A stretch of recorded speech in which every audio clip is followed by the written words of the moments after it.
Before we get started, I'd like to ask you to please all mute your cell phones. That probably applies to me too, right?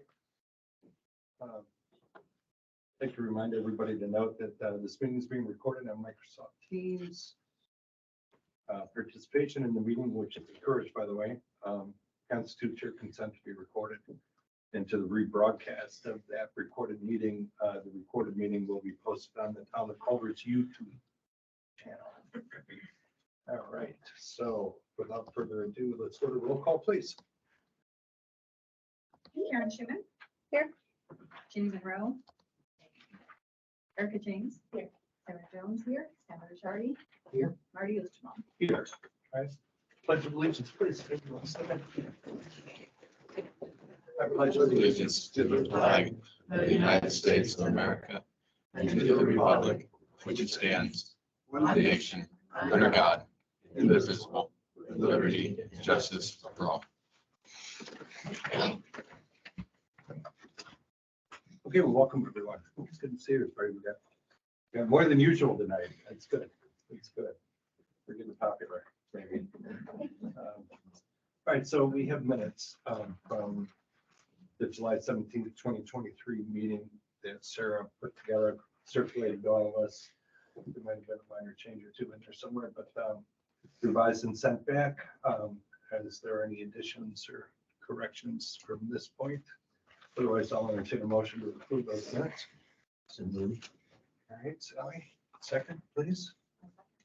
All right, Erica, thank you. So we've got a motion from Sally and seconded from Erica to approve the minutes from the July 17, 2023 board meeting. All in favor, say aye, please. Aye. Any opposed? All right, so those minutes are approved unanimously. I'm going to move the financial report down in the agenda because there's a question that we need to talk to Amber about. But we'll delay that till after your presentation. So let's go to old business. And the first matter of old business is the dunes status. So this is kind of an important evening because tonight we kind of effectively take the lid off of the dunes project. You know, a lot of people have heard about it and have known about it. But tonight we kind of formally start to talk about it publicly. And that starts with my little presentation to you right now. I'm going to I'll give you a kind of a thumbnail overview of the project, just to try to give you a little bit of an understanding as to what it all entails. And what I'd like to do is invite you to the town council meeting tomorrow, because at that meeting, the developer's representative will be in attendance. We will also have our bond counsel in attendance, and one of the municipal experts that we bring in to help us when we consider doing things like this. And they're going to give us a much deeper appreciation of the project than I can possibly give you, at least at this point in time. And I presume be available to respond to some questions, although I'm not exactly sure what tomorrow's agenda looks like. I wonder why we had that podium in between instead of coming. Sorry for that. So at any rate, so let me pull my notes out. And Jim, please correct me if I go wrong anywhere. But so the Dunes is a project that is proposed to be developed on South Main Street. So it would be where the old Eagle Check used to be, running south on the east side of South Main Street. It's about 65 acres of land. West side. West side.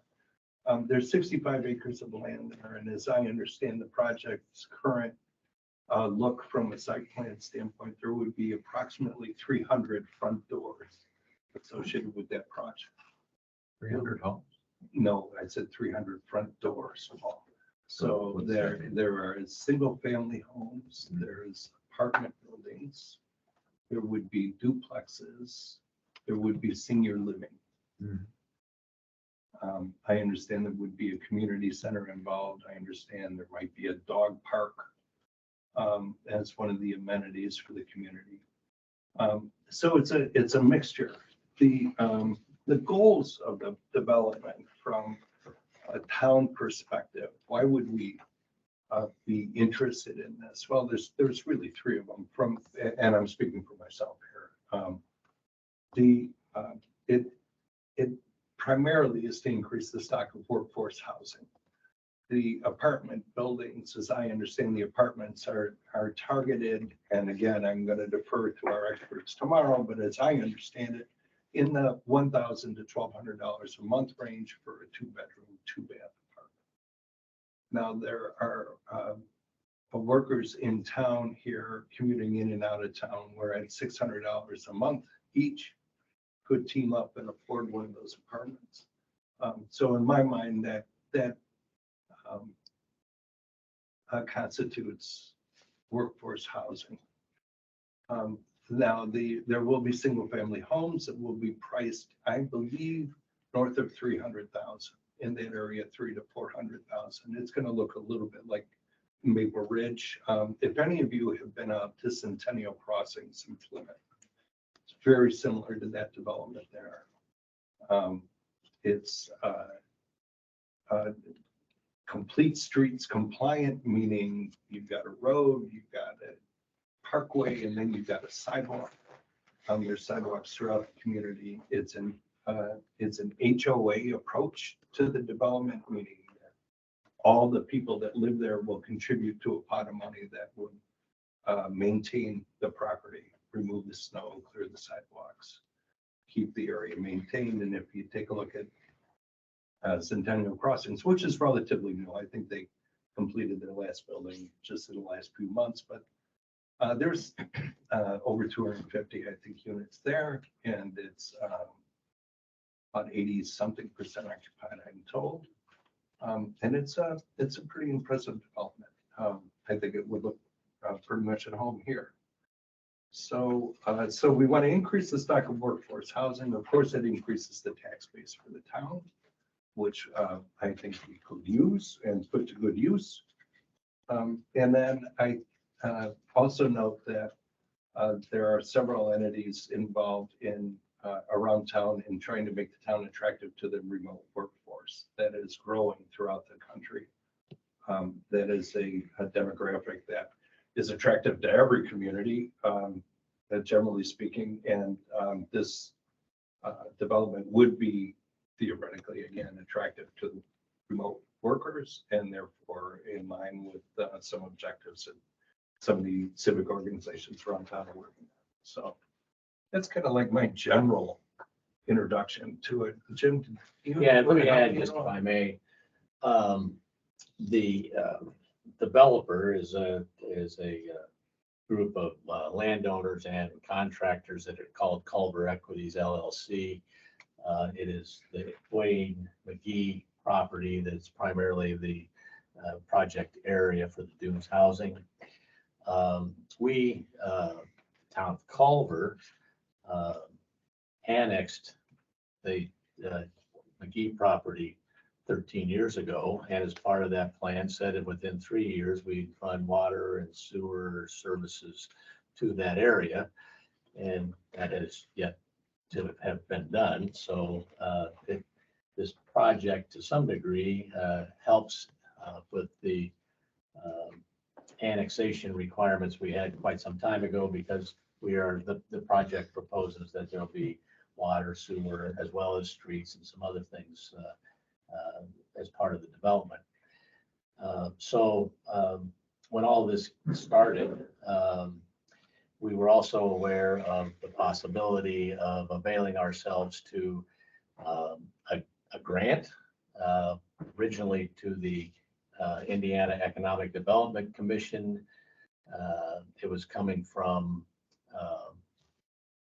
basically the coronavirus state fiscal recovery funds. So this is the old sort of ARP funding that the government, man alive, let's open the door and send money out to everybody and their brother.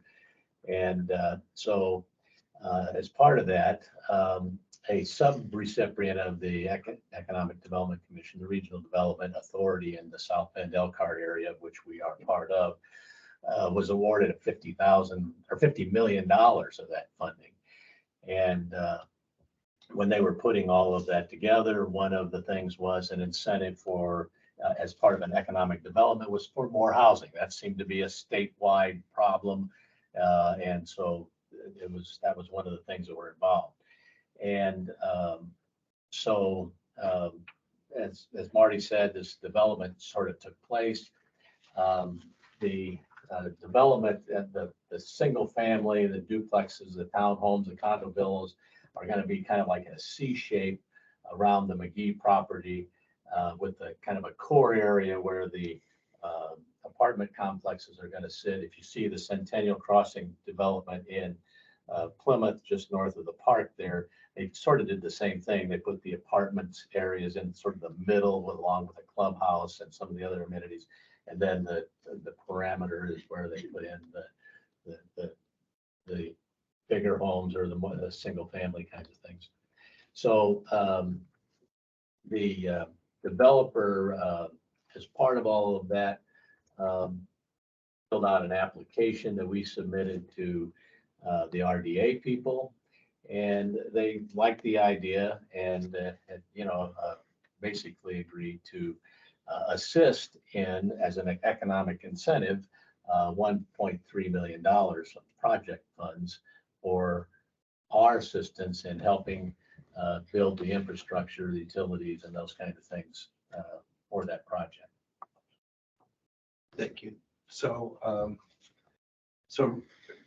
as a community, we've done a lot of community engagement and have consistently over the years heard about the need for additional housing, and particularly housing geared to our workforce. So it's been a top priority for us from a planning standpoint. And so housing in Indiana, generally speaking, developments like this don't happen unless there's assistance from the municipality.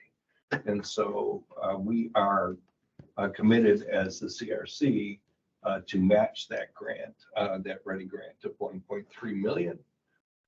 We may provide additional assistance on top of that. That is a matter of negotiation and subsequent approvals, frankly. We do not have an agreement with the developer at this point to move forward. We're in a very early stage. The process will play out over a matter of months.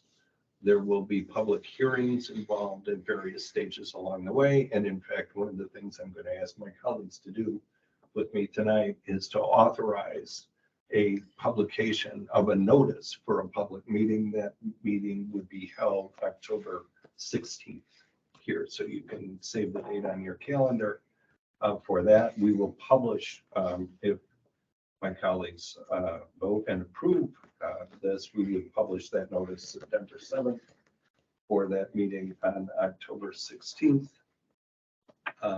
Other save the dates of note I might give you, October 24th would be a meeting of the town council to consider adoption of an ordinance involving creating the economic development area that is required to do the development with our assistance. And then there would be another redevelopment commission meeting in November. This would get towards the end of the process, where a lot of these details will be finalized. So there's a lot of input opportunities for all of you along the way to get your questions answered. We just wanted to kind of introduce it tonight and let you know why we're authorizing notice of publication of a public meeting involving the project. Yeah, I feel like I'm forgetting something. I just might add, the developer expects, when it's all said and done, about $35 million of improvements in this area with housing and everything else. The part that we're here tonight to consider has to do with the grant from the Ready folks, and they're their application was covering, I think, sort of the first 8.5 million of phase one, which includes a lot of the infrastructure and so forth. This project is considered to be over a period of several phases, I guess, two couple phases. At least three, possibly four. So, Jim, I'm thinking what I want to do is to seek a motion to approve the publication of a notice of a public hearing. That Yeah, appropriate? that's fine. Okay, so I'm open to a motion. How about that we authorize the publication of the hearing? Public meeting. Okay, thank you, Sarah. I'll second. All right, that's always seconds. So, so I have a motion from Sarah and a second from Sally to approve the publication of notice of a public hearing to be held on October, to be published by September 7th, and to be held by the Redevelopment Commission in October, on October 2nd, 2023. All in favor, say aye. Aye. Okay, any opposed? Okay, so we have that.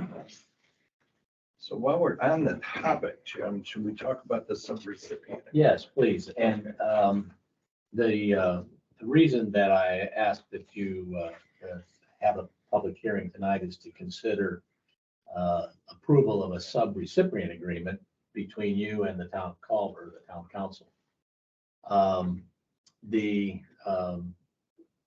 And at some point, I'm hoping that you'll open a public hearing after, I guess, we've laid this all out, so people have an opportunity to ask questions and find out what's going on. But let me just preface some of this. The Regional Development Authority has proposed a sub-grant agreement with these funds coming from the Indiana Economic Development Commission with the town of Culver, and they wouldn't allow us to include the Redevelopment Commission. They want the local government unit. They felt like that was required by the statute. So the town council is expecting that the match funds will be through kind of a bond and TIF related. We'll set up a TIF zone and try to recover some of these bond funds through the incremental tax incremental financing revenue that they receive. So I basically said, well, town council can't enter into this sub-agreement if we don't have the go along of the Culver Redevelopment Commission to apply the matching funds. So we prepared a sub-recipient agreement, which is the reason for the public hearing, and I'm going to ask for approval of the sub-recipient agreement after the public hearing. And basically, it provides that the Culver Redevelopment Commission is going to be responsible for the $1.3 million match. That will comply with all of the terms of the grant agreement that the town's going to enter into with the RDA. And part of all of that includes the fact that there's a division kind of what's going to happen. The town will act as a grantee and oversee all the aspects of the project. Redevelopment Commission acting as a sub-recipient, cooperate with the town to ensure the federal requirements are met. The town will allow the Redevelopment Commission to review and comment upon final plans and specifications. So it's not like we're just asking you to pony up the money and go away. The CRC and the town in contract with the grant administrator, and we've been using Shannon McLeod. She's been somebody that's Culver's used for 20 some years, I think. And she does an excellent job. And we really need a grant administrator to make sure we don't get sideways. We don't want to get 1.3 million and have to give it back because we didn't follow all of the rules that we were supposed to do.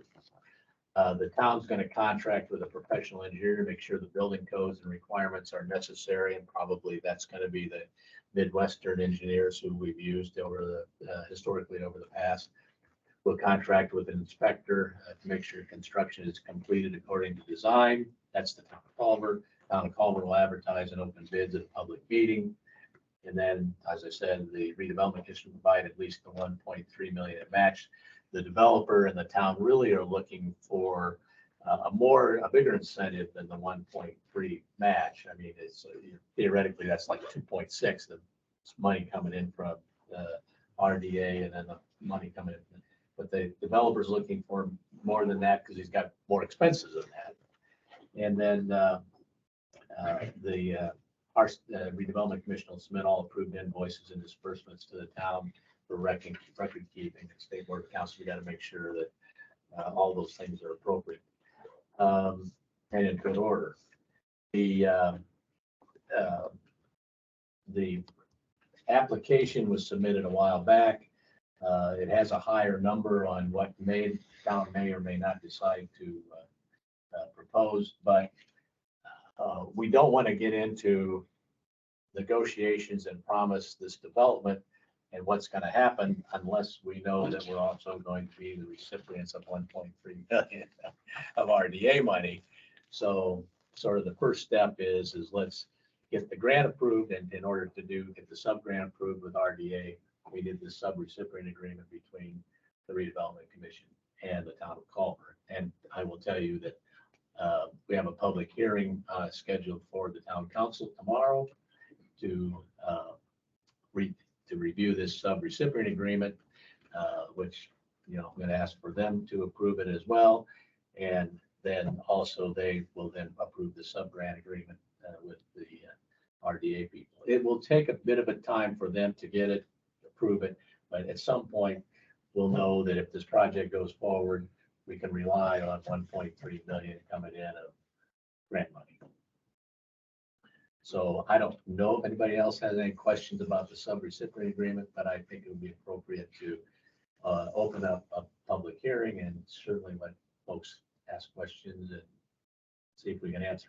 Okay, so do I have a motion to open up public? Now, I'm new to this. This is my first public hearing, so forgive me if I get it wrong, right? But I think I need to start by asking for a motion to open it up, right? I will make a motion to open public hearing. Okay, motion, do I have a second? I'll All second. right, so Sally and Sarah. All right, so we now have a public hearing All open. in favor? All in favor, please. All right, I told you I was going to do that. All in Aye. favor? Okay, any opposed?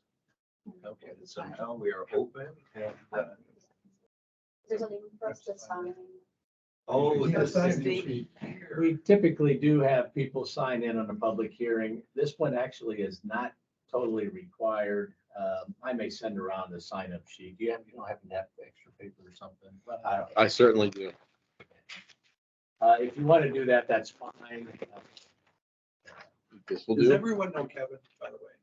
Hello, everyone. You probably ought to introduce him. I don't think everybody does. This is your first redevelopment commission. This is, yes, new town manager, appreciate everybody here.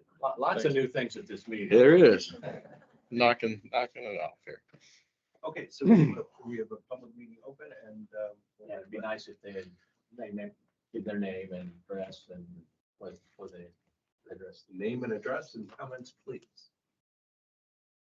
Yes, Ms. Marshall. Lee Marshall, 4244 Forest Place. I just had a couple, 3 questions, I guess, or mush them together.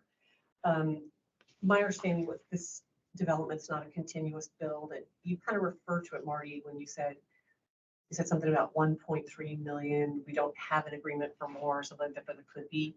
So every time there's a tranche in this build, there could be another $1 million or $800,000, whatever that is. So conceivably could Culver as a town be into this project for 3 or 4 million, not just the 1.3. And if that's true or not true, from the TIF analysis done on this property, because I think you guys had Baker Tilly looking at it, are we going to generate out of that property, meaningful, like I call it a profit, but Yeah, just, right, just yeah, that, right, yeah. that this is a money-making operation for us. Yeah. I mean, granted, the $35 million bill aside, right? Right, But yeah, this is something that's going to generate money for the town of Culver. right. And I guess really I'm focusing on that 1.3 million as opposed to it's really 3 or 4 million. Right, That's right. ultimately. Okay, so let me take away that. I think I understand your question. Yes, the short answer is yes, it's more than 1.3. It's more than 2.6. Is it tranched? The answer would be no. So, and I'll explain, and is it, And that's probably the wrong terminology. and is it going to be profitable to the town? The answer is yes. And so now let me kind of backtrack a little bit on those three things. What, if you think about a home builder, and Kevin, correct me where I go wrong on this, but a home builder, you know, there's land and you build a home and you try to sell it for more than it costs you to build it. That's the general business, right? So to be successful. As far as putting a road in front of the house and sidewalks in front of the house and water, you know, all the way from wherever it is closest, you know, all the way into the, you know, from the street, yes, you know, but getting it to the street in front of the house, those are generally things that towns do and developers don't do. So, and do I have that right so far, Kevin? You're seeing that in the current trend because of what you said earlier about the cost. So- It drives the cost of the housing beyond reason without that help. So the expectation is you got to put the sewer in, you got to put the storm in, you got to get the utilities there. And then, and the roads in and the curbs and the sidewalks. And then once all that's in there, I'll build my homes and we'll generate the tax revenue that comes from that. So the numbers aren't final yet, but it's, when you put together roads, curbs, sewer, storm, everything like that, the developer has indicated numbers north of 8 million, Yes. maybe as high as $11 million for that work. For the town of Culver to pay or? No, he split with us? for that work, for just think about it, for Just this, for that, for okay. that $35 million development, think of 11 million of that as being getting the roads and the sidewalks and the curbs and Yeah. the sewer and everything like that. Our job is to figure out how much of that 11 million we're willing to pay for. And that's what I said, we're in discussions with the developer. And it will be, we've committed 1.3 just to get the grant because we had to get the CRC have a local match in order to get the grant. So we're on for 1.3, but it's going to be north of that. We don't know how far north of that because we're still evaluating. And our job is to be fair to the developer. And we want the project, right? So we can't be so cheap that the developer says, I'm not gonna buy it. But you know, we can't, you know, we can't use that discretion to kill it, you know, so it's, you know, we're working on a way to arrive at a final number. The reason why we want to be as fair to the town as we can is because we get the extra, right? Whatever the developer doesn't get eventually comes to the town and we get to use it for other town priorities. So it's important to get it, you know, to get it right. And so when we estimate the total amount of taxes that would come out of this development over the course of the next 20 years, it would pay for that $11 million with the infrastructure. But I don't know that we're gonna use all of the incremental taxes. Right, yeah, I just Okay, wanted to know, We're does it gonna, make sense? we're That's gonna all, hope yeah. to hold back some of that incremental tax revenue so we can use it for other stuff. I just need to correct one thing, Marty, on that, the 11 million, he does include 7 million of that is housing construction. So when we're talking infrastructure, the housing construction is 7 million of the 11 million. Oh, so it's really So more. really only, it's more like 4 million for that. Mm-hmm. That's what it states on here, housing construction, 7 million. That's above and beyond the Yeah, I 11. Is that incorrect? Well, that was. Yeah, no, you're right. That's what it says on there. But that's just for the grant. If you add up those numbers, I mean, that's, That was to add up numbers to. that's not the total project. Project. It's part of it. Very cheap. Yeah, that's, that, right, so that. So what is The that? 11 million is phase one of the project. Okay. It says there at the top of your. So is that 7 million of the 11, is that the housing Yeah, portion of I think phase that one? is the housing. construction. I think So, but that's it, correct. so it's still not infrastructure It's not, that would not be. For that phase, for right? that phase. Yes. So there might be more, Well, there's 3 more phases. right, but there shouldn't be more infrastructure in the subsequent There, phases. well, there would be. I mean, you got the streets. Sidewalks, streets, curbs, things like that. So Marty, the Doris. 11 million's on the first. No, it is, well, now, this is the problem when you come out, and you say, all right, let's start talking about, the numbers are still a little bit, in Okay, that's flux, right? okay. And that's why I'm a little hesitant to say, the number is this, because I know it's gonna change. Use the working number. She's looking at, Phrase is always the working number. She's Working number is this. she's looking at a ready budget that was put together by the developer to apply for the grant. That's what they're looking at. And I can tell you that these numbers have already changed because it was based on 200 housing units and we know now it's 300. So would there be ever any potential for any other grant to come on other phases? Am I getting too deep You into know, it? Can you go back? to the- Yeah, let's go back to the well ever. Bottom from heaven. The problem with it, if it's a matching grant, the more that we get and we have to match, then the more we have to come up with. But yeah, I mean, there's just that potential that the town has a requirement of a match 1-to-1, but there's also a requirement that develop a match 4-to-1. So Do we know when these numbers are from? I mean, obviously cost. they were provided by the developer. To show that there was, that he had more than 4 times the amount, or 1.3 million. Made To be eligible for the project grant. eligible for Right. the grant. Right. Those were a year ago. A year ago? That was when things were put together for the ready stuff was a year ago. So, No, it's all been higher than that. yeah, it's all out. So the ready grant requires 20% from them, 20% from the municipality, and it's 60% private development. So that, I believe, is to show that there's more than 60% of private dollars in this. But Marty, what you're saying is over 20 years, potentially this property would generate about $160 million in tax revenue. And at this point, we are obligating 11 million of that over all 4 phases. Right now, that as far as working numbers, we're thinking 11 million to do the infrastructure for all. I know the first phase is 11 with 7,000. Where did your 160 million come from? Over 20 years of tax, if it's 80 It would be about 11 million over 20 years. over the total Over the total. 20 years. I thought you said Unless you want annually. to really raise property taxes.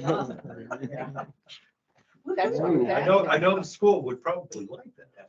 we would, And only if there's kids. that And so you know, some of the core items probably qualify for commercial, Mhm. just, for a 25-year tip. So it's going to be So- not just a solely residential tip, it is. It may be, like we're still, I looking know. at- but it may be both commercial and residential. The idea is if we have commercial, we get another 5 years of tip revenue On some of the property. on the core property. And And just to really gum things up, this same, one of the parties of the developer also is an owner of the Beachview property where they're putting a storage barn in, and we have to run water and sewer down there. So, and that's commercial zone too, and that would be all commercial. but that's not wrapped up in this tip, or will it? We don't know yet. It is not part of our incentive. It's in the contingent line though. Yeah. Good question. We're Good not, question, yeah, good they are. question. We're not incentivizing the storage. We don't feel. Yeah, we're not gonna incentivize that. I just wanted to know. Get the numbers, that's all I wanted to understand. How are we doing, Boo? Yeah, right. yeah, I'm just saying, that's what I wanted to hear. Okay. So. Other, over other 11, how much over 20 name, years? address and comment, please. Is that what that is now? And somewhere, I think. Yes, Paul. Hi, Paul Benedictus, 424 Forest Place. We dress alike too, so we just kind of following. So I understand there's no, the RDA or the Ready Grant is just, that stands alone. There's no going back. There's not necessarily a path or to go back for additional amounts as you go forward. No, there's going to be another round of ready, but I think they're applying that to the same project as probably. Okay. Okay, and second, thank you for mapping out the next couple months. That is refreshing. Quite frankly, between both of you, laying out what's going on, this is probably the biggest event within the 2 Mile Culver zoning that the town is facing. And there are a lot of interested parties. The third is the developer made a pretty big jump from 200 units to 300. No, he said doors. Okay, I'll 200 doors to 300 doors, assuming 1 door per somebody living there. Did you give any background or reason why to increase the density? At the first meetings that we had with the developer, he was talking about phase 1 and phase 2. And he has added a phase 3 and phase 4. He had said that there may be others later. And I think what he's trying to do is get it, which we actually like, is to get it all into one package so that we don't have to go through this again 3 years from now or 4 years from now. Sally, I do remember Burke saying that they wanted to move everything front load the development, but And so again, I'm assuming that that's where the extra okay. 100 homes, So that's good that everyone knows, because that's where, what, 1,100 people live here year round? 100 doors. And you're looking to add 300 doors, a significant change. And so, I Sure just is. wanted, I want to understand if there was something where they said, no, we decided to parse it differently. But if that was always part of the plan, I'm glad to know it now, because 200 has been the number that's been floating Right. around. So I would think about it in terms of not being the light switch that gets flipped, but being added over. I think the project completion is a 2026 date. Yeah. Does that sound right? It does. Well, when you use the ARP money, it has to be used by December 31st, 2026. So at least the matching money needs to be expended by that date. But They may not, they still may have homes to build afterwards, but Oh, and again, either way, we wind up with 300 more doors. And it's a big change, and, there's just understanding that's the number. Okay. That's- And not wanting to break into jail or anything, but it's just a couple more comments. And Jim's noticed now. I remembered what I wanted to say before.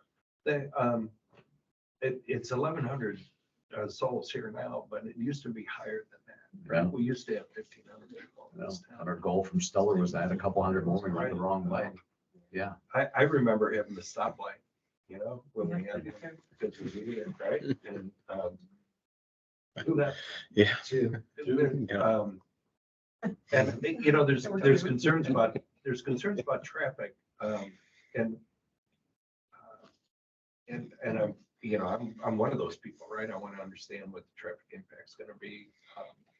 So there's a couple of things to think about with that. One, if it's workforce housing, some of that traffic's already here. Those people are already, instead of commuting in and out of town, they're just gonna live here, but it's the same cars, right? Some extent, it won't be adding that much to, as much traffic as you might think. But I did an completely unscientific study of my own. Last Friday, I went to Centennial Crossing. I went there at 7 a.m. on a Friday morning, and I sat there for 2 hours, and I counted the number of cars going in. Both entrances, right? Everybody counted, school buses, police, everybody, contractors going in and out. And I was surprised at how relatively light it was. I got to 120 units over the 2 hours. So it's, 1 a minute on average. Now, some minutes there's a lot more than that, but it was never more than, I think 11 or 12 over a 5-minute period of time. And so I thought, yeah, I don't know. I mean, we probably may want to have somebody that knows what they're doing, actually conduct that kind of study. But I thought I'll go there on a Friday morning rush hour and I'll see, and it was less than I thought for what that's worth. I'll just share that with you. Marty, just comes to that quickly.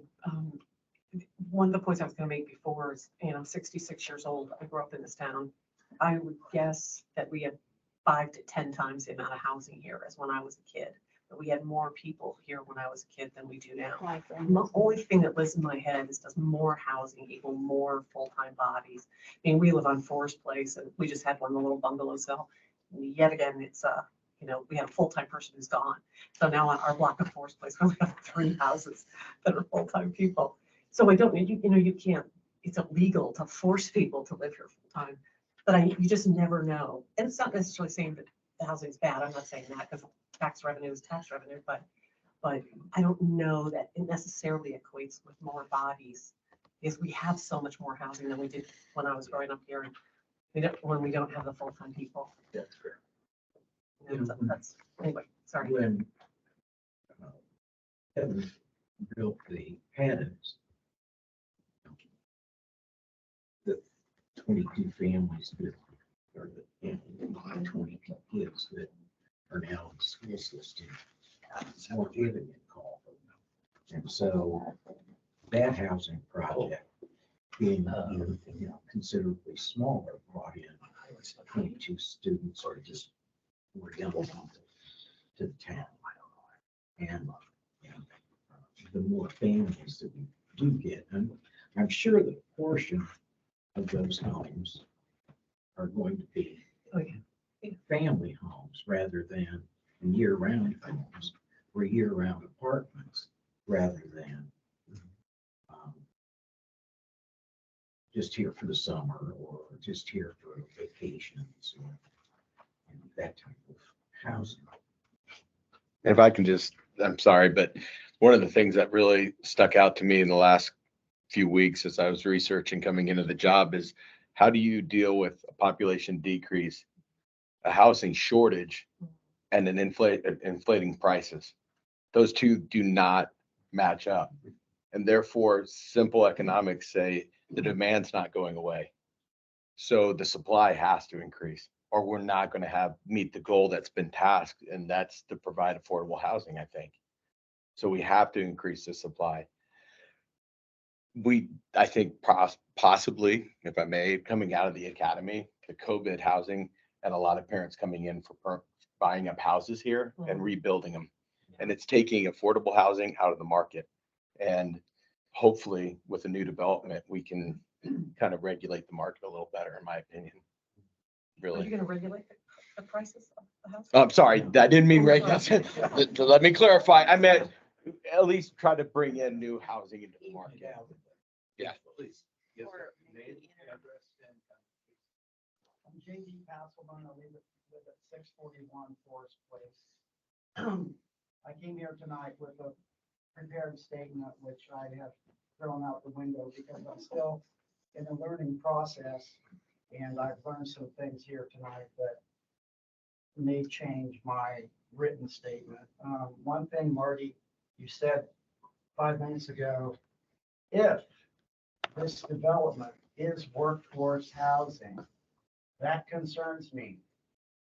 Is it or isn't it? We don't know. Is that what you're saying? Oh boy.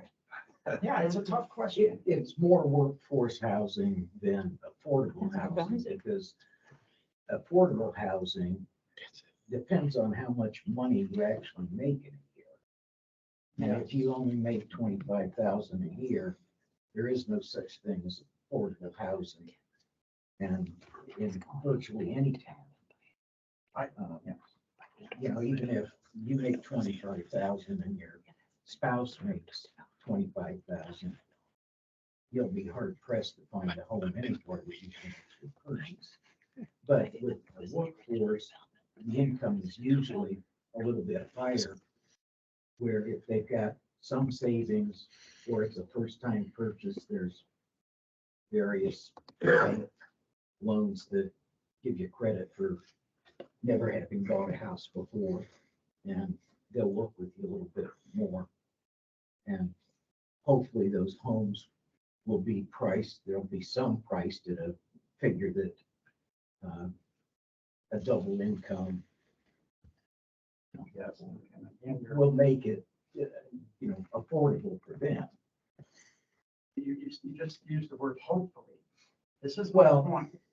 There, we're gambling here, I think, on whether or not this huge 300 unit development is going to be affordable to some people. Some of And them, I don't think it will be. I think that these units are going to be purchased by seasonal people who will not live here year round.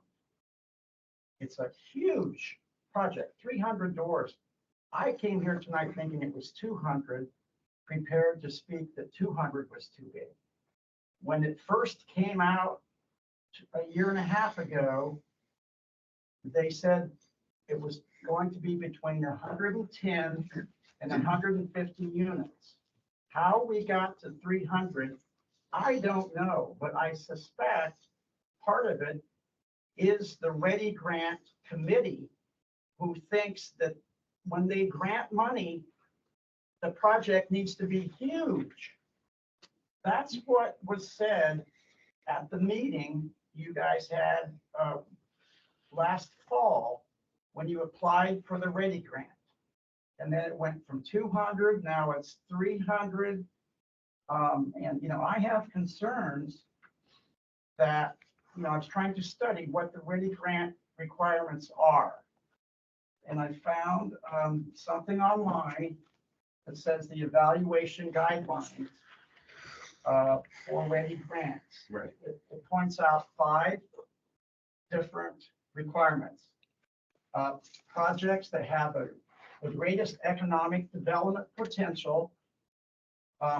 Applications focus on Indiana's rural communities, which we know have an acute housing problem shortage. The degree of regional collaboration. 4 is the application's alignment with the state's economic development priorities. And 5, any other criteria as determined by the board. So my question to the Ready Grant people who have approved this, does this development in an affluent town that has a history of residents that do not live here and come here in the season, does that meet Ready Grant's requirements for helping rural housing shortage? I don't think it does.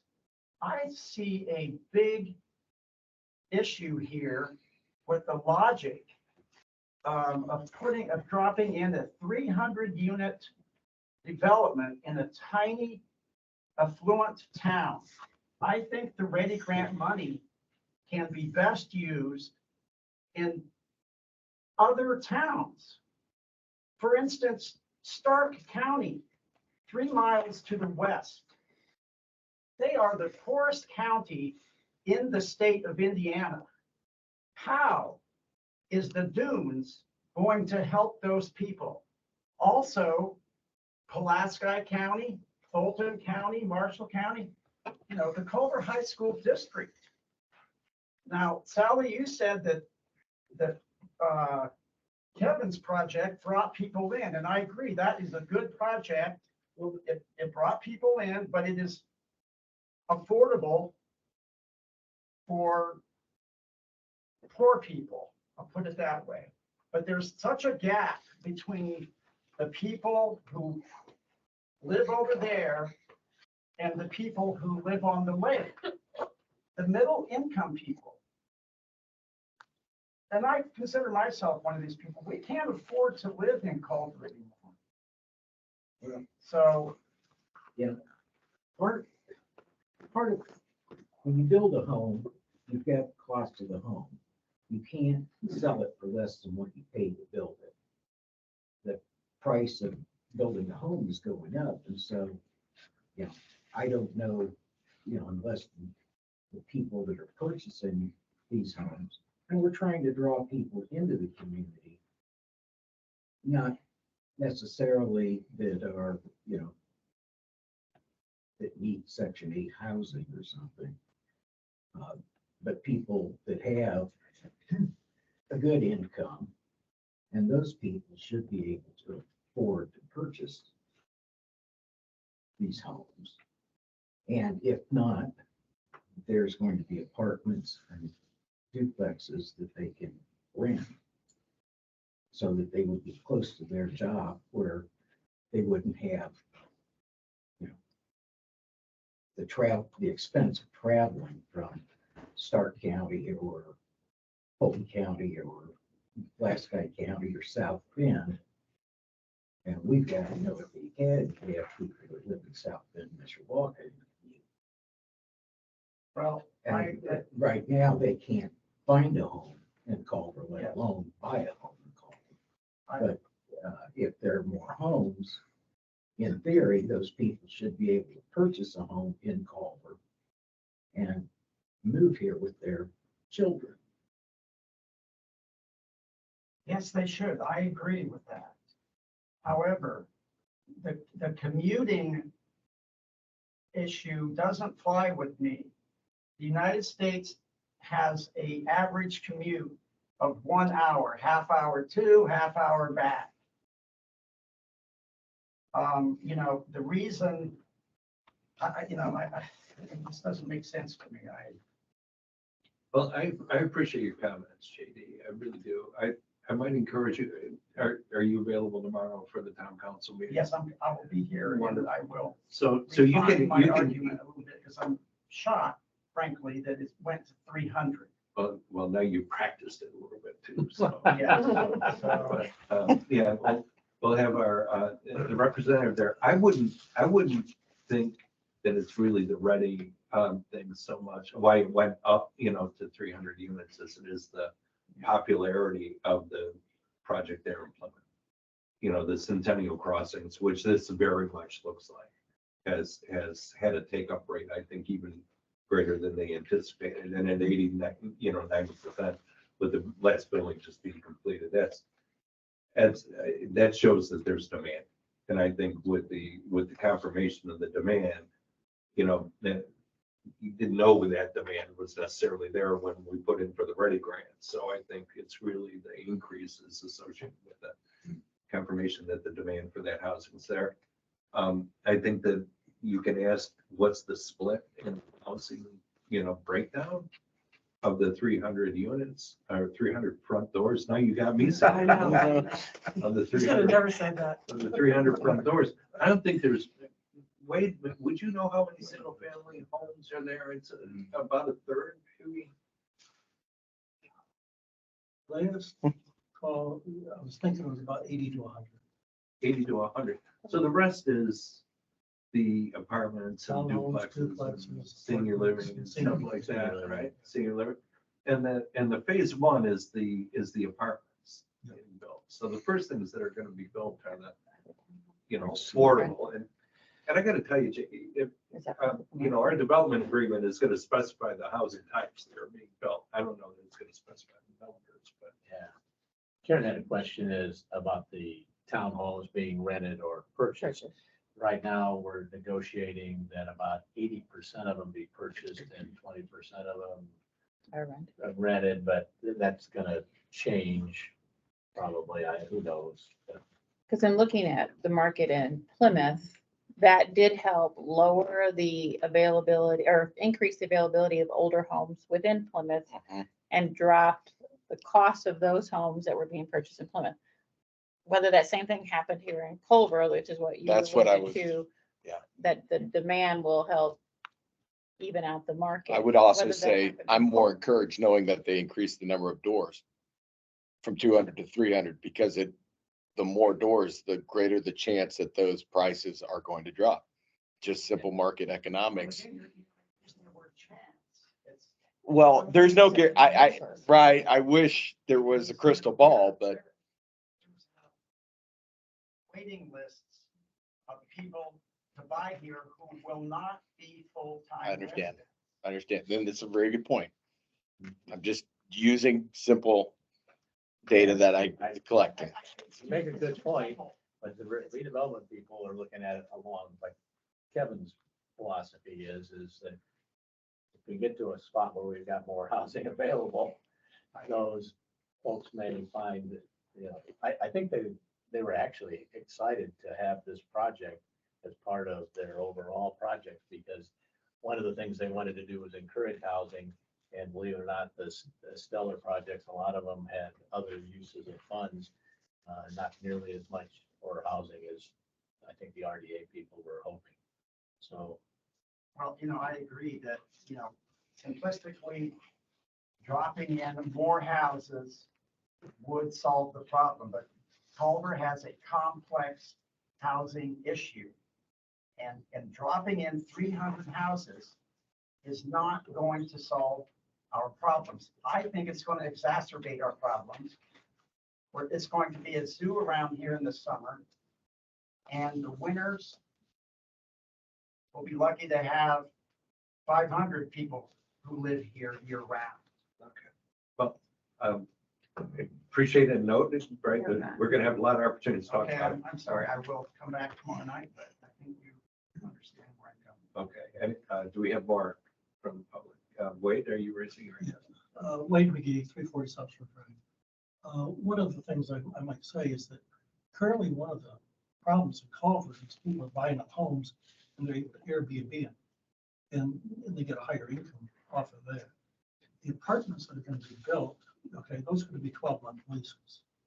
So there would be people, unless academy families want to rent for all 12 months, but more than likely would be people who would live here full time.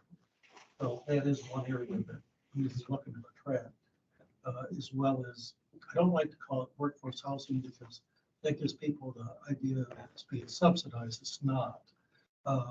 Workforce housing is providing people that work here a place to live. Currently, a lot of people don't have a place to rent. There's very, very few opportunities. So I think that is something that you're not understanding. The gentleman, because we have all the Airbnbs that are not 12-month leases. Thank you, Wade. Any other comments? Do we have anybody online, Kevin?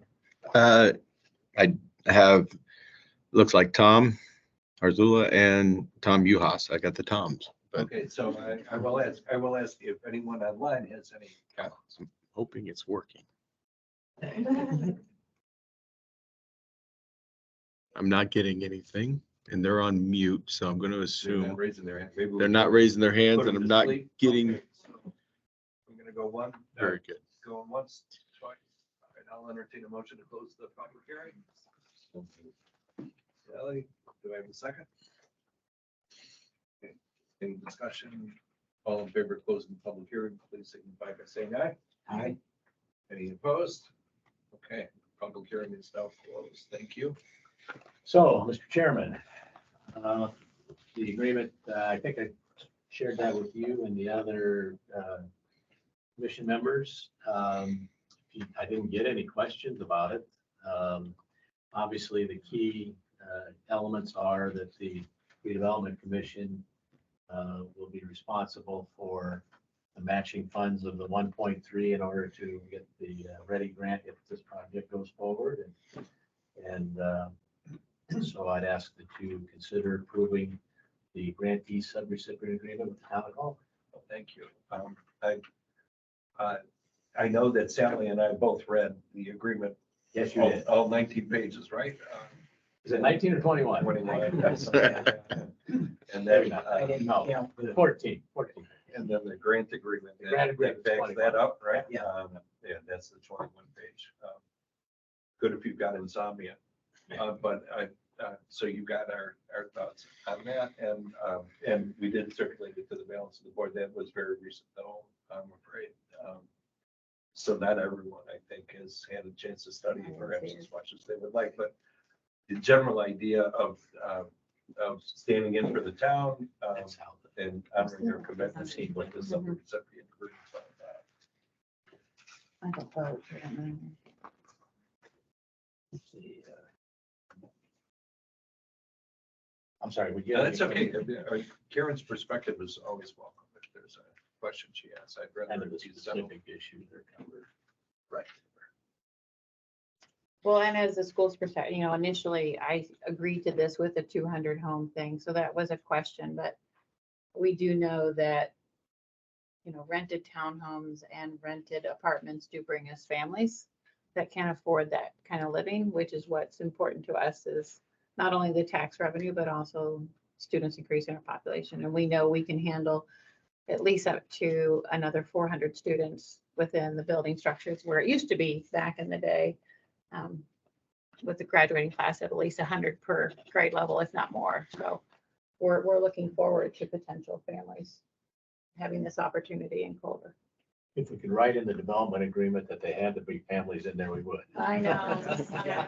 I'll just be standing on the corner recruiting them. So, I live across the street. yes, Eric is.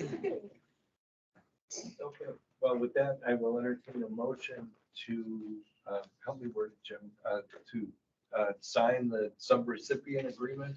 Yeah, and actually, the motion should be to approve the grantee sub-recipient agreement with the town of Culver and authorize your president to execute that agreement.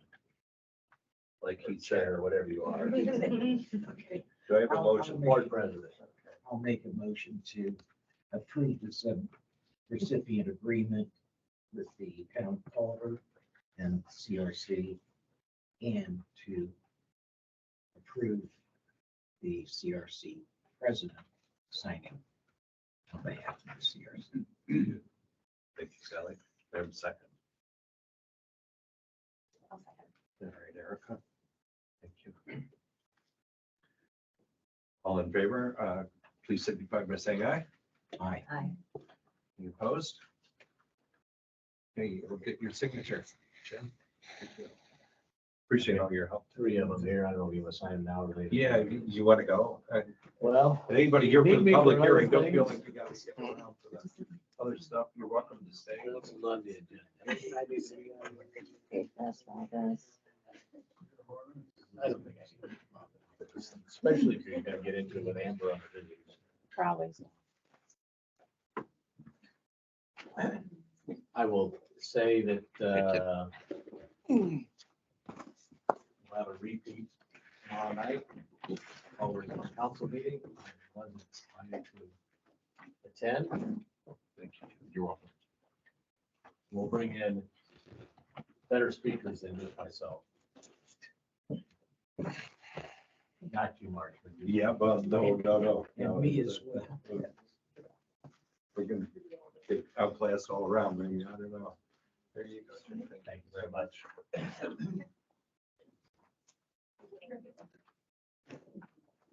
All right. So, yeah, And if you don't mind, I will be excused. okay, thank you, Jim. Thank you. Good evening, Jim. Appreciate your help. Thank you. Nice meeting you, Kevin. Absolutely. We will be seeing each other, I'm sure. See you in the morning. See you in the morning. You're safer coming this I way.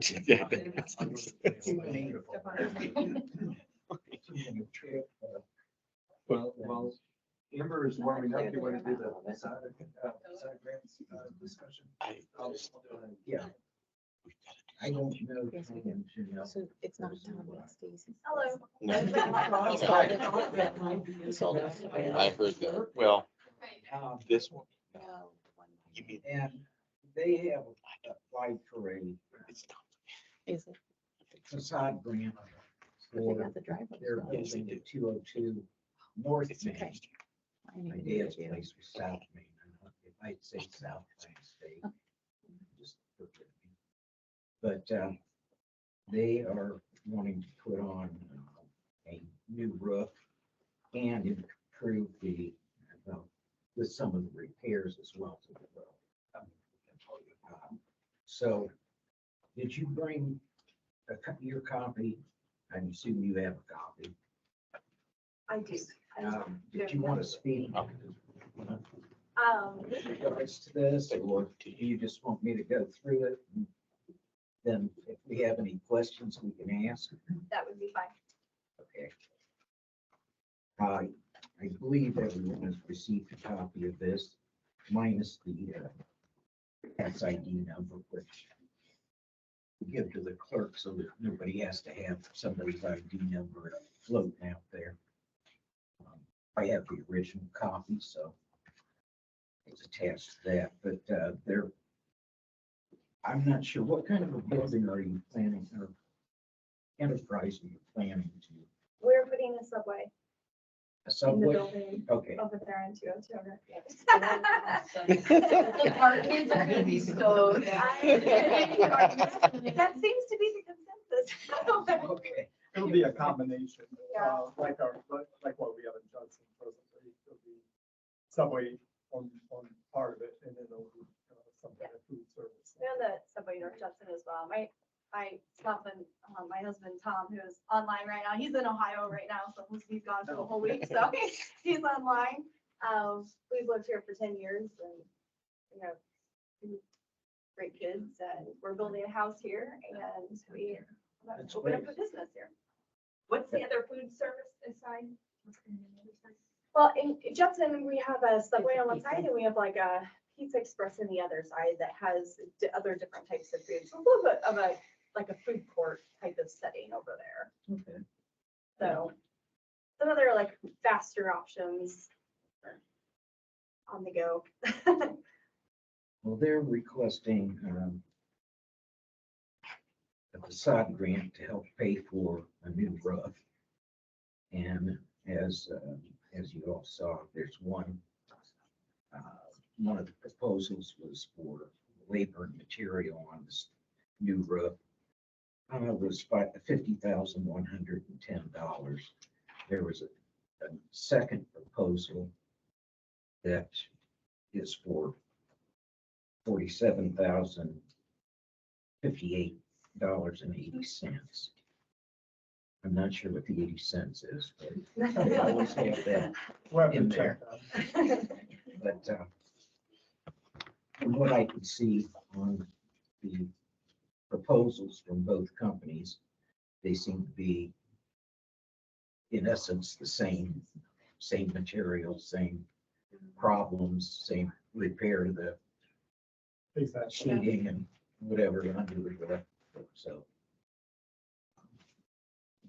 if approved, you would receive 50% of $47,058.80. So 23,500 and yeah, 75. They're 30, yeah, 30, I didn't 40 cents. 40 cents. 40 cents. So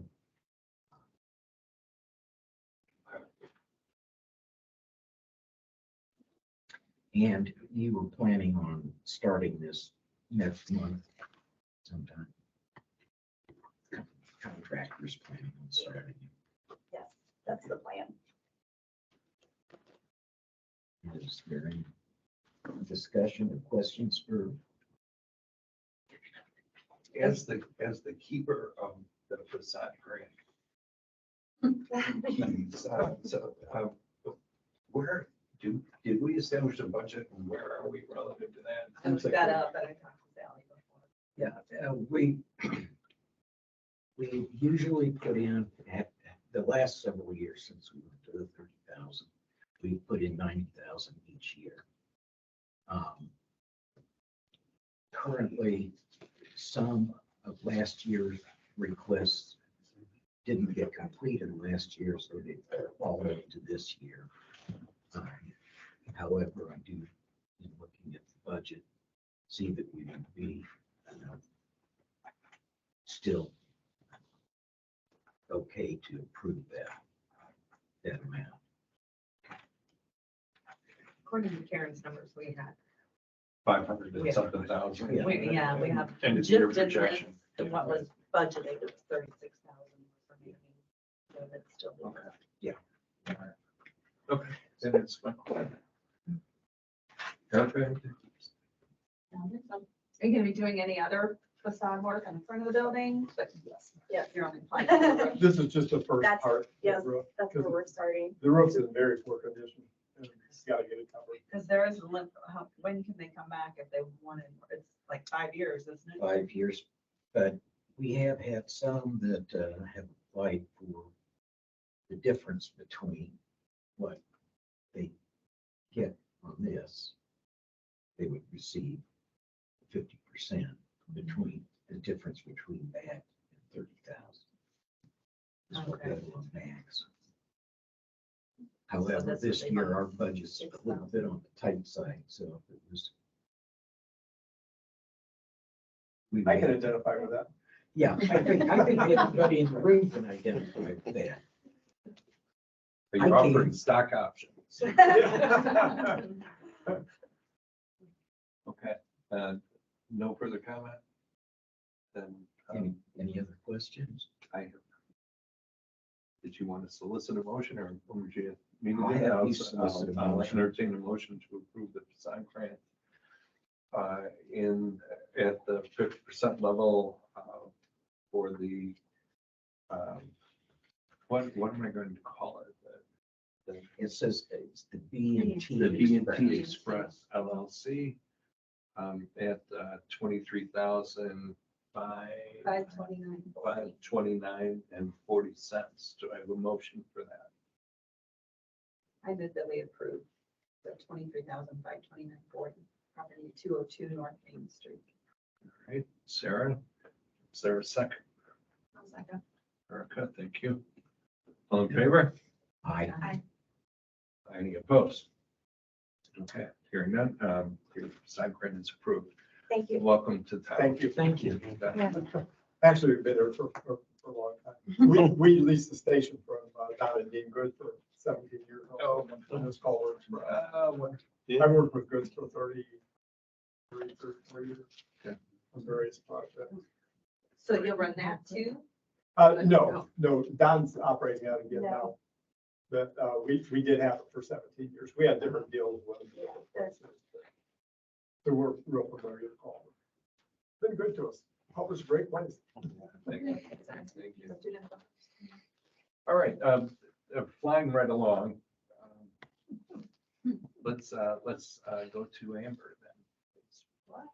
I'm gonna Oh, let Andrea Andrea. go. Oh, I'm sorry. Or me. Okay. And Andrea. Oh, For you. I'll just give you guys these. I'm gonna be referencing, the programs from LakeFest. First. Thank you. Thank you. If I get up and leave in the middle of your presentations, don't take offense. I have a board meeting at 7. Okay, I'll try to be quick. We get it. Yeah. Sure. Yeah. I can see. Well, that's board meeting I have to go to. So in regards to LakeFest, I just wanted to come and say thank you for your contribution to the festival through the promotional help that we were able to receive from you guys. I wanted to bring along the finished product of our programs for this year. We added pages to it, which explains the increase of our ask from last year to this year. We had asked for $8,000 this year to help with our promotional materials, the programs included in that. And we were able to highlight more local businesses and organizations. We were able to educate people about our local VFW. You'll see there's several pages dedicated to members of the VFW and some of the auxiliary. And also we talked about some of the upcoming events in Culver within the program and hopefully spread the word about that also over the course of the weekend to bring people back to Culver to spend time and enjoy all that we have to offer here. At LakeFest, we were able to increase the amount of activities for families and adult activities as well for Beer Garden. There was more community involvement thanks to the Culver Community Schools and the PTO. So I just wanted to publicly thank them as well, even though they're not all here right now, but at least you do. And I was happy that we did increase the amount of vendors. So I think all of that kind of helped to keep a continuous flow throughout the whole weekend of guests and visitors to Culver and residents alike to come out and enjoy the festival and all the offerings. So again, I just wanted to say thank you for that contribution to LakeFest. We really strive to add meaning to the festival, and I'm trying to do that as well with some of the other festivals that we have coming up. And this one is really just to highlight all the best parts about Culver, our organizations, businesses, and the people, all the volunteers. And looking around this room, I know that some of you also volunteered at the festival, whether it was through your organization or just with LakeFest. So it's just a really great event that I'm proud to be a part of, and I think really brings the community together. And like I keep saying, bringing those visitors to Culver as well to enjoy it. And then Amber has a video that kind of highlights the weekend. This is just a recap video from the weekend, in case you didn't get to check it out. Let's not waste time. Take this slow. They're perfect. Let's just break things down. To the simplest truth. You and I as one will always better than two.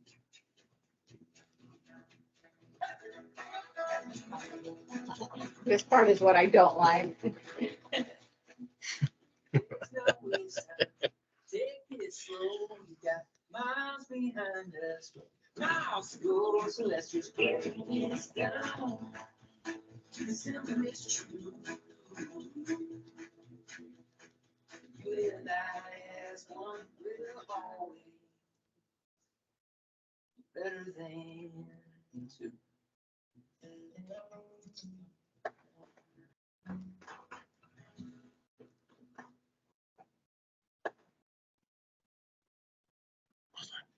Nice job. Nice job. Highlight reel for the weekend. A friend of mine came up from Nashville to record that footage for us and put it all together for free. So that actually wasn't a part of what was contributed, but I was really grateful that he came up and did that so we can have something to show for the weekend. So that was basically LakeFest in a nutshell. Again, thank you so much for that. Any comments on feedback that you've received either from the community or vendors or? Oh, yes. advertisers? Vendors, we had a lot of vendors follow up after asking, what's the next festival? Can we come back? Can we be a part of it? So there might be a little bit of overlap from LakeFest to FallFest for some of those vendors. And then we also had a lot of feedback about the volunteers and all of the help that we received from around the community. And I mentioned the Culver Community Schools were a huge part of that. But there were some comments. We had a couple of letters come in after the fact, just complimenting the volunteers and how if they had asked for something to be moved from one side of the park to the other, the response would be, well, that's not what I'm here for, but I'm happy to help. And everybody was just so happy to help one another. And there's still some improvement to be made on our, I guess, organization of the volunteers and everything. So we're taking steps towards just being a little bit more efficient and tighter with the timeline. But overall, we received great feedback about the attitude of the volunteers. I guess, like I mentioned earlier, the constant flow of guests to the festival. Several people commented on that, how they just had continuous business all day on each of the days of the festival. The car show was a huge success. We were able to fundraise quite a bit from that. The fundraising efforts, I know we increased the amount fundraised for the boys basketball team, and then we were able to contribute a bit more to the football team, which was well deserved. They did so much more this year than they did last year, just in helping us, apart from keeping the grounds clean. And this is all, I mean, Andrea didn't take over in the vet coordinator position until February. Yeah, it was like February or March of this year. So we get a whole year of her until the next one. So like the room for improvement is tremendous. And I can speak from the park side of things as a department head. Things were run way smoother than any festival I've been a part of as the park director. And I know it's similar sentiments from the other department heads as well. So. Yeah. Thank you very much. Thanks. Yeah, thank you. And I had sent over in the updated invoice to Karen. Did you guys get a chance to see that? I know that she had So, said the check wouldn't be cut I until think it's a today. question that we've got. Well, this was, yeah, I think these were for the playground. Oh, that's what the plan. Yeah. Okay. Oh, okay. That, That's. Yeah, I had sent over to Karen, one for the, it was just, it should have just been a Bowen invoice. Yeah. Oh, Yeah, that was already it. on there. Yeah. Okay. And it was just $8,000 of that, and then Lake Fest will cover the Yeah. rest. Yeah, Right, that so was on that- there. we have that on our list of things to approve for this evening. Okay, perfect. So, yeah, just wanted to check in on that, Bowen. I know they're hungry for that. Dawn wants her money. Yeah. I told her, I was like, I'm scared to go in there for Fall Fest, because, Okay. I know we owe you. So speaking of Fall Fest, so tonight I'm seeking $1,000 contribution from the CRC to help with our promotional materials, such as signage and a trifold program. So it won't be as in-depth as the programs in front of you. Of course, it's a smaller festival. So we really just want to highlight the schedule of events, the maps, and then leave all the rest of the space for promoting other town events, Culver businesses. And as I mentioned, we really want to give meaning to these festivals. So for Fall Fest, we want to bring it back to its original purpose to really highlight our Main Street and support our local businesses and encourage people to shop local, dine local year round. So Fall Fest is at a time of year where you start to see the traffic slow down in town. The business owners might notice less sales. So we really just want to increase that foot traffic on Main Street, encourage people to come back throughout the course of the winter, because we do have other events coming up. So encourage those visitors to come back throughout the winter to, like I said, shop, dine local, enjoy time with their family and friends. And so over the course of the weekend, we will be, telling people what to expect in the coming months. We have Winterfest that also takes place kind of in that time of year where it's pretty slow. So that'll be in February. And yeah, so that's essentially Fall Fest. So it would be printing expense, $1,000 for printing. Yes, related so- expenses. Yep, there's signage and then the programs. And so it would be in the same kind of format. We'd send over that Bowen Good. Invoice. Let me ask my colleagues if they have questions for you about that. I don't think so. I mean, you say it's a trifold, so it will be obviously less expensive. Oh, yes, less expensive. Yeah, so after speaking with Bowen, the estimate was, they had said no more than 1,000. For how many?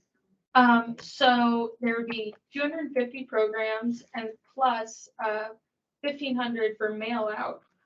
So we would mail those with the pilot, which is what we did with the LakeFest programs, which just allows for us to get kind of the information right to people's doorsteps. And you said you're featuring the Main Street businesses, Yes. which is our, obviously in the heart of our district, so. Will Is that Subway be expensive? done by Really. then? No. But we could tell people about it. You can make it look like it on the Sure internet. Big sign out coming soon. Yes, yes. All right, so I'll entertain a motion to commit $1,000 for reimbursement of printing expenses related to LakeFest.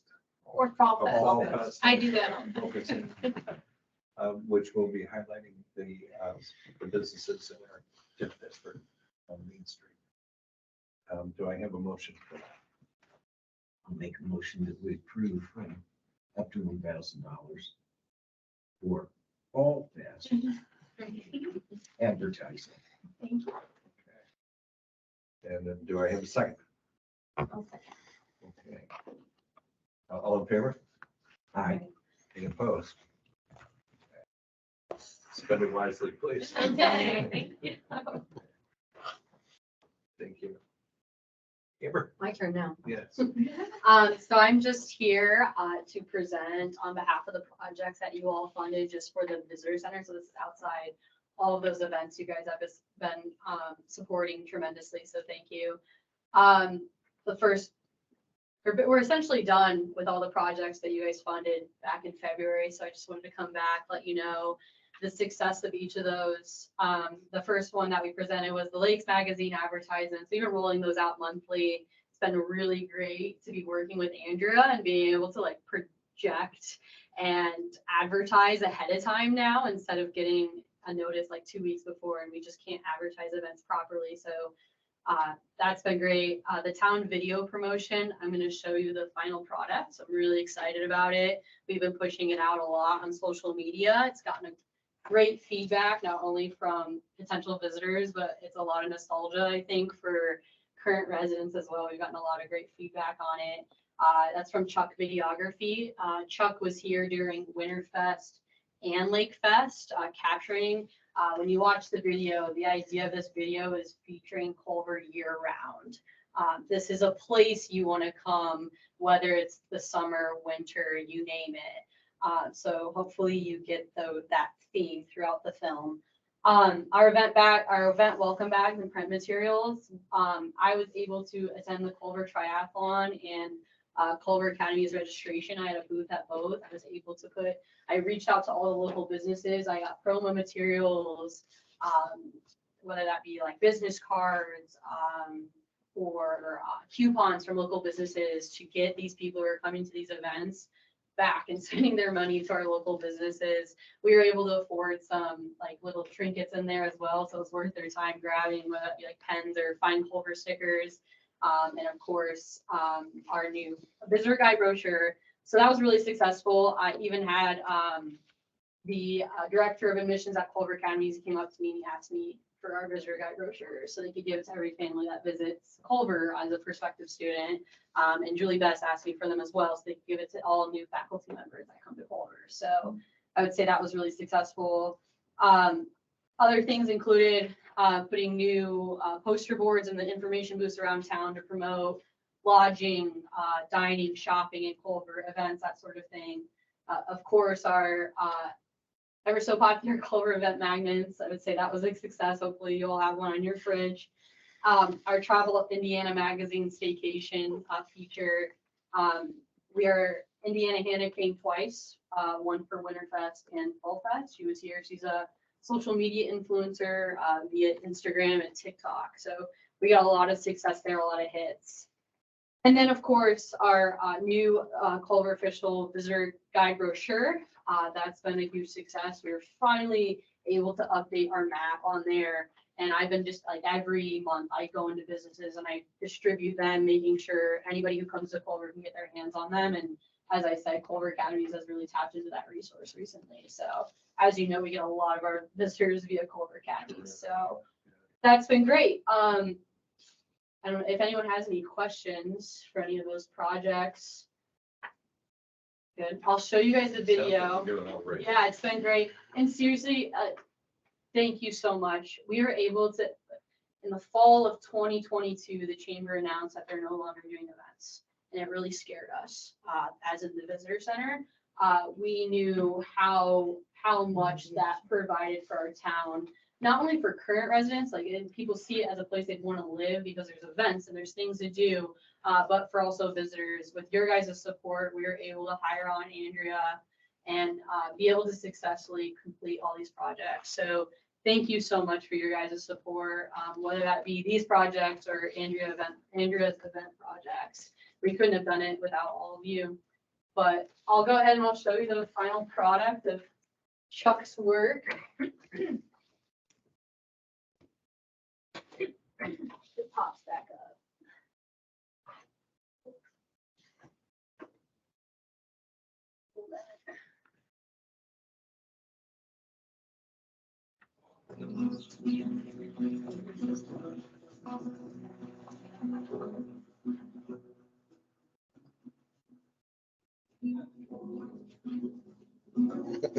Find this one, it's right there. I could have won. I know, I had money on you, Karen.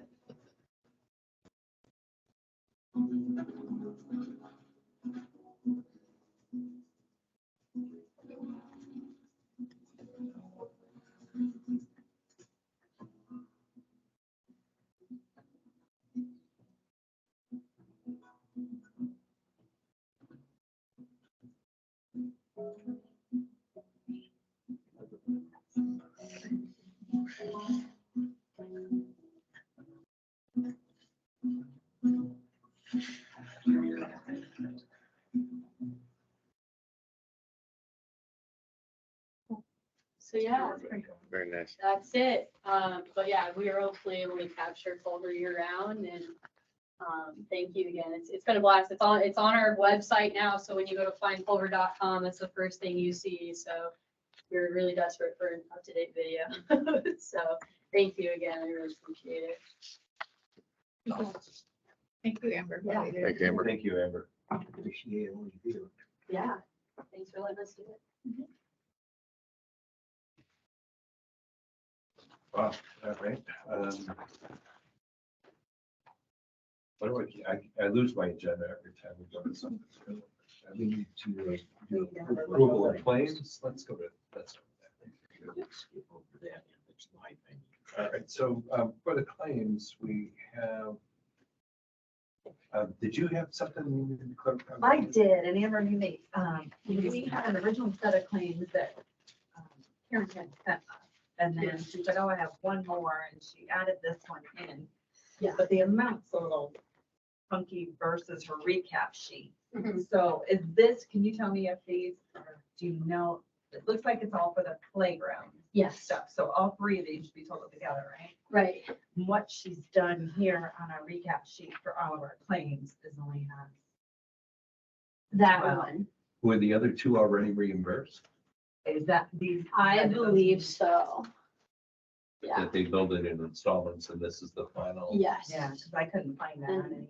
Is there a copy of the invoice that says final? We've paid out before, so that's, You paid all that out. we've paid out before, whether those are, I'd say if she's only got 12,000. Yeah. I know Well, that's, this, all right, here's the, yeah, those have been paid out. okay, so everything else got paid out. besides- What's this amount? These are what she attached. Oh, with to it, okay. um, Yeah, we've done these ones before, prior to And this. then the waiver from Thomas. So those three came with this. And I don't want to Right, wait. I mean, she's got this and this amount included in it, but I'm sure we. Because he says the invoice. date was- right, yeah. Those ones, I know we've submitted some, I can't stand here and say those were the exact ones for those exact amounts. All right, I'm gonna propose this. Why don't we, especially since Donna Bowen is looking for. See you later. We Thanks. You bet. approve, I'll come by and talk we to you about consider that. the Yep. original Have fun. submission plus just the last Just that invoice. twelve. Yeah, I would do the Just last the one. last invoice. So Yeah. we'll just do this, and if those two other ones Yes, have to be. I would be shocked if those ones hadn't been paid out yet, Okay. so. So that last one is how much? 12,793.51. 793.51. And Marty, has Karen had an opportunity to talk to you about an additional payout for the project? No. Okay. We did have a few change orders on the project, and I know we're like currently like, I want to say $25,000. We're seeking that out, and I do know we'll very likely be coming back to CRC to get those. So those change orders included, we found a septic tank where the old playground used to be. That was not surveyed on the survey, so that was additional work that had to be done. And then Ginny and I did the site visit one time, and we wanted some additional concrete laid. It was just really goofy, just the way it looked kind of by the pavilion. Her and I will be in contact with you guys, but we'll be seeking that out at the next meeting. So just a heads up there. Or unless you just put a bathroom, but we've been. Yeah, really. That's an old, that's gotta be an The old playground set. is not gonna allow. That one's pretty old. The remaining after this, yes, yeah. It's to close out the project. And honestly, if we don't get it right this meeting, it's not the end of the world. Because I do know we don't want to finalize payout because they don't have their SAM's number yet. Well, and that's, now that I just signed this, I found a partial waiver they signed, and they signed it for the 97,000.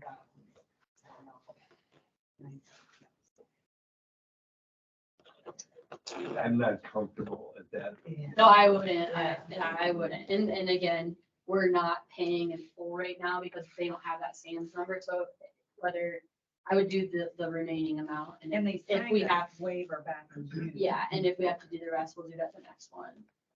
Okay, so just the last, we'll assume that the installment payments and that this is the final installment. Is everyone comfortable with that? Yeah. I'm good, yeah. let's do it. Okay, Yeah, so, not the So now I ask the board to consider the redevelopment commission claims for July 19th to August 22nd, including $8,000 for Bowen Printing, $3,500 for Chuck Fry. That's the reimbursement of what the videography we just saw, right? Yes, correct. Okay. And then the end focus billings for Development Culver, totaling some $3,200. The Hannah Jones social media visit reimbursement at $2,000. This looks like the final installment for Surf Internet at $156,023.17. Advertising for the visitor center, and then 3 invoices totaling, I'm gonna rough it at $6,000 for the Troyer Group Engineering on the Stellar projects, the Cass Trail, Lake Max Trail 3, the West Jefferson Gateway Trail, and then we're gonna add 12,000 to that for Thomas, 12,793.51. Thomas Excavating, for a new total of 203,142.69, if I did the math right. I had 193, 142. 193, okay. Yeah. Oh, sure, yep. Yeah. Forgot to carry you. I know I carried it twice. Okay. So thank you. 193, 142. 142.69. All right, I got the little part right. Okay, so I'm looking for a motion to approve claims in the amount of 193, 142.69. I'll make a motion to approve claims. Sally and for that amount.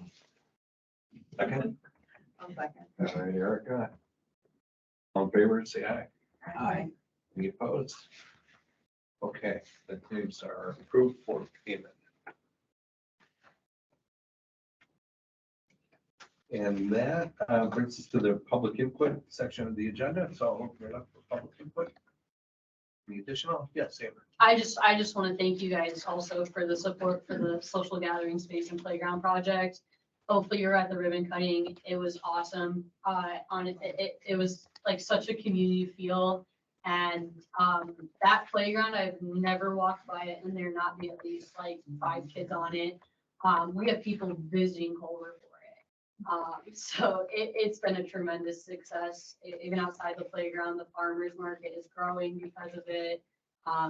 People who need that ADA accessibility are able to visit our farmers market now. So just thank you. It's incredible. It was everything and more than you envisioned. So thank you for your support. Well, I can tell you that because I live by there and I walk past it, multiple times a day, that there is always some kids. That on real that- thing? on that. I was like, They love "Who's it. that?" I No, know it's great. So, you would get blamed if it was a failure. So. So- Thank God he likes it. You get the credit for. How much are you paying those kids? Yeah. Hey, kids, you want some candy? Well done. Thank you. for Thank the you. vision and for the execution there. It's a Yeah. great project. It's been a blast. When they happen without you. You as well. Okay, member input. Erica, anything? No, I mean, I have vested interest as a mom and working in the school with community events, and it's been a great summer, so. Yeah. Thank you. Sarah? I have none. Sally? I don't have any kids, but I think the playground equipment looks great. If I was, Town full of if I kids. was 6 to 16 again. You don't I have to would- be. I've been on it, Sally, so. There's no age. We're always kids. We Couple just of get beers older. and sitting in one chair. There's this nice swing bench over with I might try that sometime. It's that ground, that soft. We have coffee in I that used swing to bench. plant the trees down Entertaining motion to adjourn. Do we have a second? Second. All in favor? Aye. Any opposed? Okay. Thank you, everyone, for attending this. We would like to help, thank you for your support. It makes life a little easier.